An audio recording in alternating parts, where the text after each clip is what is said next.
निर्जला एकादशी निमित्त ब्रह्ममुहूर्तावर पहाटे 4 वाजेपासून लोक साधू संत सुफी वारकरी यांनी गोदावरी नदीत डुबकी मारून भानुदास एकनाथांचा गजर करीत संत एकनाथ महाराज यांचे समाधी मंदिरामध्ये पादुका दर्शन घेतले। यावेळी राज्यात निर्माण झालेली दुष्काळाची परिस्थिती पाहता वारकरी भक्तांनी नाथ चरणी लोटांगण घालून इडा पिडा टळू दे, बलीचे राज्य येऊ दे असे म्हणत साकडे घातल्याचे दिसून आले। निर्जला एकादशी निमित्त मराठवाड्याच्या कानाकोपऱ्यातून पहाटे 4 वाजेपासून पायी दिंडीच्या माध्यमातून तथा विविध लहान मोठ्या दुचाकी चारचाकी वाहनांमधून लाखो नाथ भक्त पैठण नगरीत दाखल झाले होते।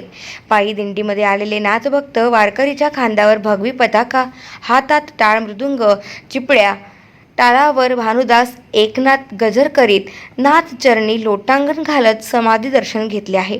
यावेळी नाथ भक्तांच्या चेहऱ्यावर पावसाअभावी चिंतेचे ढग दिसून आले। मंदिर परिसरात पोलीस प्रशासनाच्या वतीने मोठ्या प्रमाणात चोख बंदोबस्त ठेवण्यात आलाय। गाव माझा न्यूज करिता मनोज परदेशी, पैठण, छत्रपती संभाजीनगर।